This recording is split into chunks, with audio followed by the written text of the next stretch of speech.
Haleluya. Halo Bapak Ibu Saudara-saudari terkasih dalam Tuhan Yesus Kristus. Salam sentosa bagi kita semua. 1 Korintus pasal 6 ayat yang ke-12 saya bacakan. Segala sesuatu halal bagiku, tetapi bukan semuanya berguna.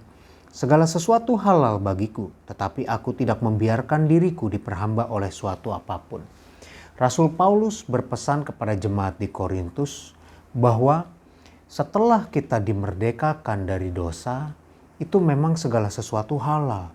Tapi kita perlu perhatikan dalam pesan ini bahwa tidak semua yang halal itu berguna. Dan tidak semua yang halal itu adalah baik. Karena apa? Kalau yang halal itu ternyata kembali membuat kita diperhamba, maka hal itu kembali membuat kita jatuh dalam dosa.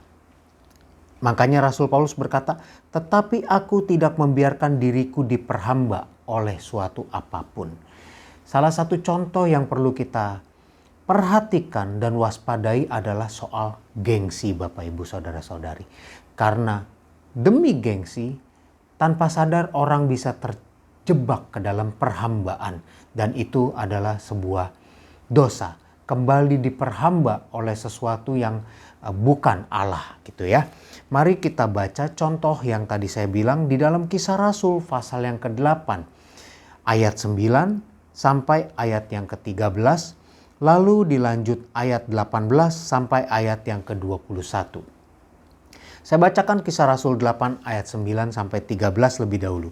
Seorang yang bernama Simon telah sejak dahulu melakukan sihir di kota itu dan mentakjubkan rakyat Samaria serta belaga seolah-olah ia seorang yang sangat penting. Semua orang besar kecil mengikuti dia dan berkata, orang ini adalah kuasa Allah yang terkenal sebagai kuasa besar. Dan mereka mengikutinya karena sudah lama ia mentakjubkan mereka oleh perbuatan sihirnya. Tetapi sekarang mereka percaya kepada Filipus yang memberitakan Injil tentang kerajaan Allah dan tentang nama Yesus Kristus, dan mereka memberi diri mereka dibaptis, baik laki-laki maupun perempuan. Simon sendiri juga menjadi percaya dan sesudah dibaptis ia senantiasa bersama-sama dengan Filipus dan takjub ketika ia melihat tanda-tanda dan mujizat-mujizat besar yang terjadi. Ada seorang tukang sihir bernama Simon, Bapak Ibu Saudara-saudari, dan dia sudah terlanjur terkenal gitu ya. Di ayat yang 10 dikatakan semua orang besar kecil mengikuti dia dan berkata, orang ini adalah kuasa Allah yang terkenal sebagai kuasa besar. Wah, gengsinya sudah terlanjur bagus gitu ya, tinggi. Dan apa yang terjadi? Rupa-rupanya dia sudah terikat dan diperhamba oleh gengsi itu.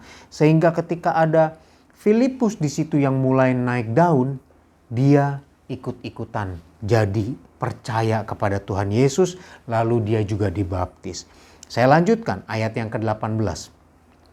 Ketika Simon melihat bahwa pemberian Roh Kudus terjadi oleh karena rasul-rasul itu menumpangkan tangannya, ia menawarkan uang kepada mereka, serta berkata, berikanlah juga kepadaku kuasa itu, supaya jika aku menumpangkan tanganku di atas seseorang, ia boleh menerima Roh Kudus. Tetapi Petrus berkata kepadanya, binasalah kiranya uangmu itu bersama dengan engkau, karena engkau menyangka bahwa engkau dapat membeli karunia Allah dengan uang.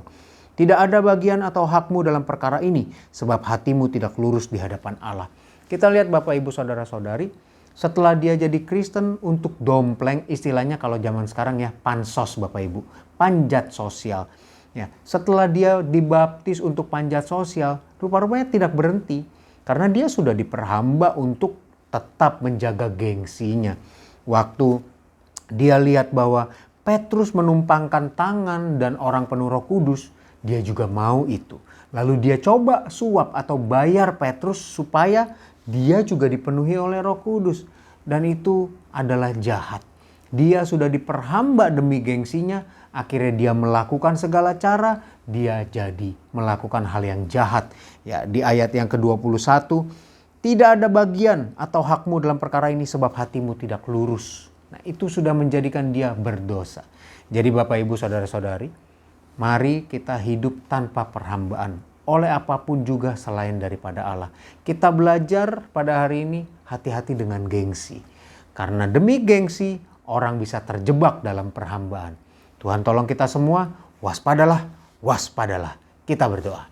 Haleluya, haleluya, haleluya. Tuhan Yesus, terima kasih Tuhan untuk firman-Mu pada hari ini. Kami mau Tuhan untuk mewaspadai gengsi, untuk mewaspadai harga diri yang terlalu tinggi. Tuhan, biar kami Tuhan dengan penuh kesadaran menjaga supaya kami tetap rendah hati dan selalu meninggikan Engkau di atas segala-galanya. Terima kasih Tuhan. Tuhan tolong kami semua dalam menjalankan segala aktivitas kami pada hari ini. Yang bekerja, yang berwirausaha, yang sekolah, kuliah, belajar, apapun Tuhan aktivitas kami. Tuhan beri hikmat, Tuhan tolong. Bersamamu Tuhan, Engkau akan membuat kami berhasil. Dan semua untuk hormat kemuliaan-Mu saja. Tuhan juga berkati kami, jauhkan dari segala sakit, penyakit, mara bahaya, virus, bakteri. Berikan pertahanan tubuh yang kuat Tuhan, supaya kami jauh dari sakit penyakit. Tuhan juga jauhkan dari segala sesuatu yang jahat. Jauhkan dari orang-orang yang ingin berniat jahat. Tuhan berkati kehidupan kami sepanjang hari ini. Yang lemah Tuhan kuatkan, yang susah Tuhan hiburkan, yang sakit Tuhan sembuhkan. Kami menjalani hari kami dalam damai sejahtera bersama-Mu Tuhan. Terima kasih Tuhan Yesus. Dalam nama Tuhan Yesus Kristus kami berdoa mengucap syukur. Haleluya. Amin. Kasih karunia dari Tuhan Yesus Kristus menyertai kita semua. Amin.